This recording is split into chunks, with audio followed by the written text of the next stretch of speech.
So, yeah, I mean, I think, you better get some good life insurance. I know I have, and none of us are ever going to commit suicide, right, Greg? Never. If I'm floating face down the swimming pool, please don't believe any note that says I felt terrible and had to go. Don't buy it, please. Okay, I'm putting that down on the record right now. Me too. I've never held a knife to my own throat ever. So, so please, I want to put that right on the record. I'm glad we got a moment to do that. As in terms of saying, yeah, I told you so, I think it is worthwhile because it gives credibility to the material that we did put on before. I should note that I'm a lucky guy in one way. You might not see me on US TV except bless you, Alex, especially on Valentine's Day, then kiss you. But I do have the world's largest news network behind me, putting me on a prime time BBC television. Now, do understand that BBC, when I got the documents from inside the IMF, and now we do see Greece on fire. There's a chapter in Vulture's Picnic called The Generalissimo of Globalization, where I actually have these documents from inside the IMF, World Bank.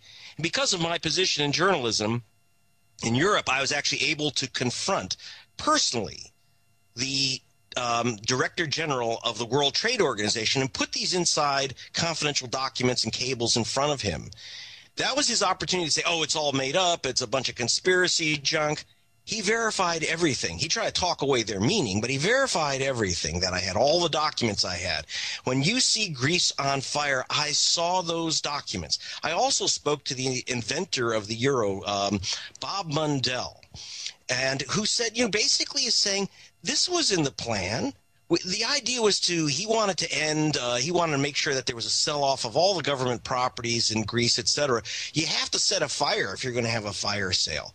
He thought that this is the best thing that's ever happened. These guys, this was the purpose of the euro. He said he was very upset, he told me, that democracies get to kind of vote on their fiscal and monetary control. He wanted to create a mechanism, the euro, which would make elected parliaments and congresses and presidents subservient to an economic formula.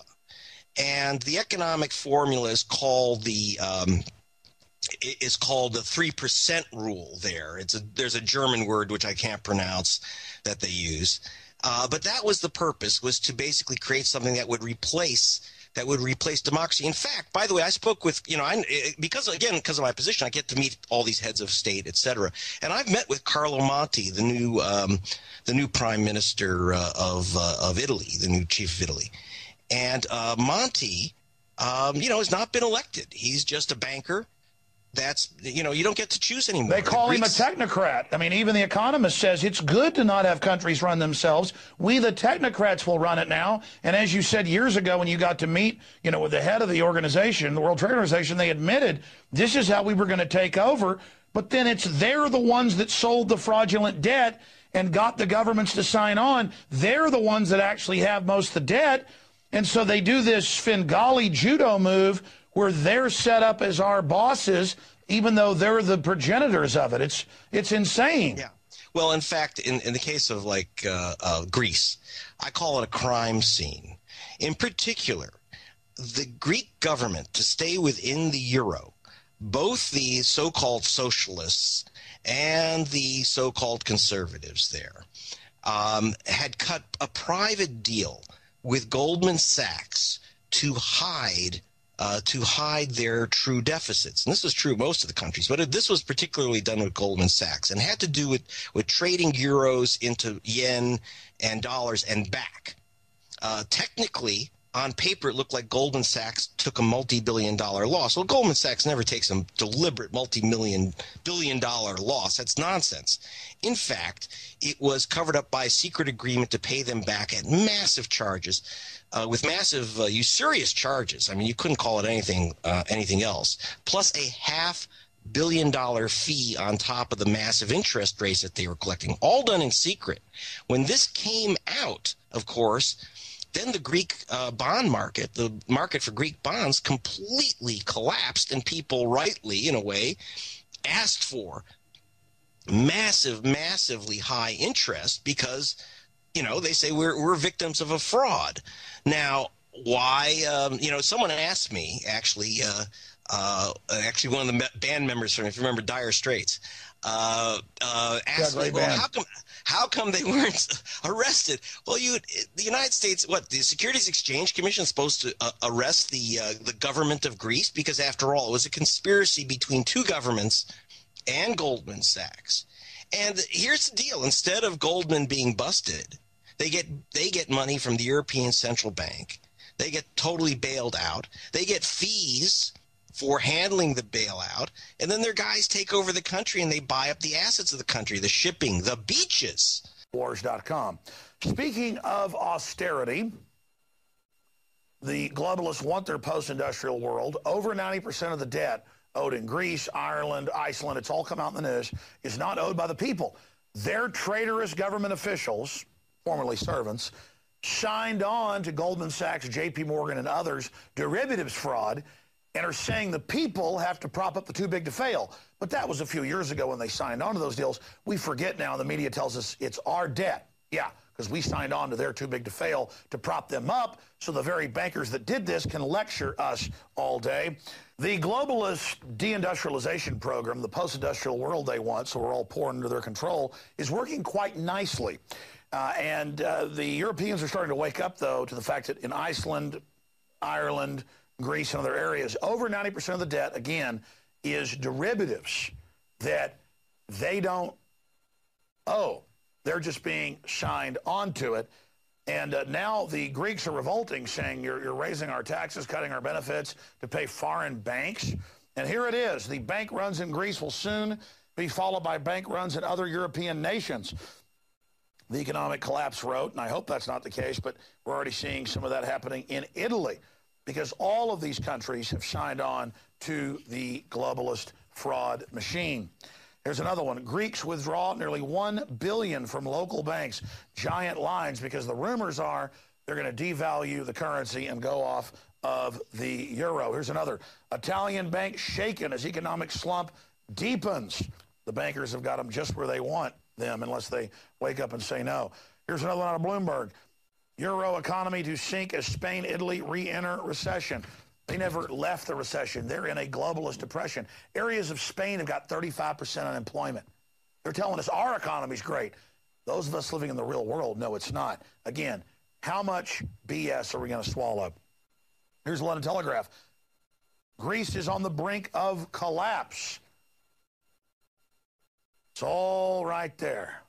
Rodney, the deal is agreed, and the plan for Greece to cut its debt to 120% of GDP by 2020, compared with the current 160%. Can that really be done? No. When this crisis started, Greece was at 120%. That is to say, national debt, GDP. Over 100% is unrepayable, and that's the situation in the USA. If you add in the austerity measures, it goes up to 170%, and then after 8 years, it comes down to another unrepayable level, which is 120%. The plain fact of the matter is these are manipulations to justify the banking occupation of Greece. The Greece people should revolt, because they are being smashed into the ground. Their sovereignty is being destroyed. Their property assets are being sold off. They're being put into poverty and debt peonage, not just for the rest of their lives, but for their children and their grandchildren's lives. The whole thing is a fraud. Well, if Greece again fails to meet its targets, and based on what you're saying, it sounds like that could happen, is there anything left in the country that could be cut? Yeah, the Greek people are brave people. One thinks of their record during the Second World War. They're highly inventive people. All that they need, in fact, is a new policy. That policy must start by controlling the banks, which create money out of nothing, put it at compound interest, and do not put it into the real economy, and in particular to the spreading of the real economy.